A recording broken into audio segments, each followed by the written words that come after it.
Bonjour à tous et bienvenue sur le guide de l'auto. Aujourd'hui je me trouve dans la région de Stuttgart en Allemagne pour conduire deux nouvelles versions d'un véhicule qu'on connaît déjà, le Porsche Macan électrique. Alors la version que vous avez sous les yeux dans une couleur assez flash mais plutôt jolie à l'œil, c'est le Macan de base, le Macan tout court avec un rouage à propulsion. Au départ, quand on a vu ce véhicule sur la présentation technique de Porsche, on s'est dit qu'il ne serait pas pour nous. Et finalement, il sera bel et bien disponible au Canada. Donc c'est un véhicule qui a une batterie de 100 kWh, similaire aux autres versions du Macan électrique, mais un seul moteur à l'arrière, avec une puissance de 335 chevaux et un couple maximal de 415 livres-pieds. Ça, c'est donc pour le modèle de base. Cela dit, c'est déjà des performances amplement suffisantes pour un véhicule qui se veut sportif comme le Macan électrique. Et ensuite, la deuxième version qu'on va conduire, c'est la version 4S. La 4S, elle a deux moteurs évidemment, rouage intégral. Et là, c'est un véhicule qui a 442 chevaux et 605 livres-pieds de couple au maximum. Et on peut monter même jusqu'à 509 chevaux au lieu de 442 si on utilise le mode boost et qu'on veut vraiment l'accélération la plus puissante possible. Donc ça, c'est pour ces deux versions-là.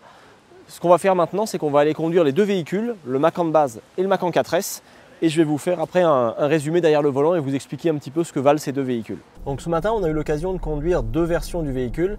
La version à propulsion, celle dans laquelle je me trouve maintenant, et la version 4 roues motrices, la 4S, donc le tout nouveau modèle. La différence principale, c'est évidemment la puissance, puisqu'on a 335 chevaux dans la version propulsion à un seul moteur, et on a 442 chevaux et on grimpe jusqu'à 509 avec le mode boost, avec le modèle 4S. En termes d'accélération, si on regarde des chiffres, ça donne 0-100 en 5.7 pour un Macan normal, donc propulsion, et 4.1 pour un 4S au plus rapide possible. Donc il y a une grosse différence quand même d'accélération. Cela dit, le Macan régulier, celui que je conduis présentement, il y a déjà assez de pédales pour se faire plaisir et avoir des accélérations suffisamment énergiques pour une conduite quotidienne.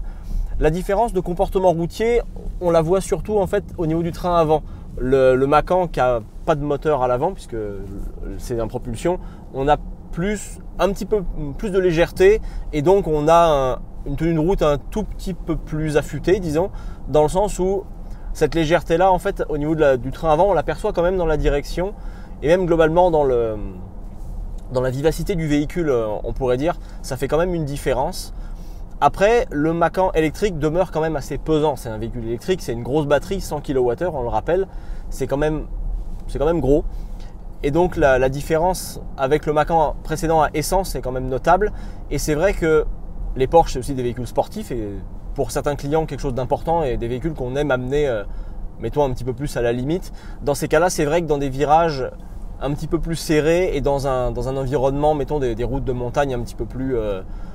un petit peu plus sinueuse, ben là on va sentir le train avant quand même qui va engager un peu et un certain sous-virage qui va arriver parce qu'à force de mettre trop de volant ou un petit peu trop de vitesse, ben le train avant va finir par saturer parce qu'il y a quand même du poids, c'est un véhicule pesant.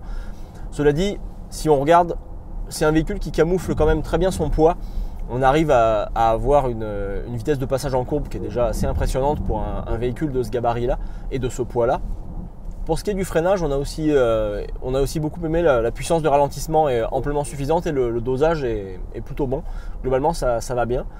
L'insonorisation aussi, c'est un véhicule qui est très silencieux pour une conduite, disons, de tous les jours, assez tranquille. La seule chose sur laquelle je ne vais pas pouvoir vraiment vous donner d'infos, c'est le confort, parce qu'on est dans les environs de Stuttgart sur des routes qui sont littéralement un billard. Il n'y a pas une aspérité. Et depuis ce matin, je cherche désespérément quelques crevasses dans la route pour pouvoir juger du confort du véhicule. Là où je me trouve, il est très bon, mais à la fois, c'est pas du tout un réseau routier qui correspond à ce que nous, on va rencontrer au Québec. Donc, je vous dirais, je vais garder une note en suspens pour le confort de roulement. Là, il est vraiment pas ferme, il est même plutôt très bon. Mais j'attends de voir, de le conduire en conditions réelles au Québec pour pouvoir vous donner un avis plus définitif à ce sujet-là. Voilà ce qu'on pouvait vous dire pour notre essai routier des Macan tout court et des Macan 4S. Juste pour vous dire que la consommation d'énergie, on a réussi à descendre environ 17 à 18 kWh pour 100 km pour le Macan en propulsion et autour de 22 pour le 4S, sachant qu'on a fait un peu d'autobahn, une vingtaine de kilomètres. Donc il faut quand même tenir compte de ce fait-là, c'est un petit peu plus élevé que ce qu'on aurait peut-être pu obtenir. On n'a pas fait de recharge rapide, donc on ne peut pas vous dire encore la capacité de recharge rapide et comment se comporte la batterie de ce point de vue-là. Par contre, on a les prix du véhicule. En PDSF, on est à 94 900 $ pour le Macan et à 106 900 $ pour le 4S en prix de base, sachant que ça n'inclut pas ni les transports préparation, ni la taxe de luxe, ni les options éventuelles dont ce véhicule-là est doté évidemment. Et pour un essai routier des deux véhicules complet, je vous invite à nous retrouver sur le site du Guide de l'Auto.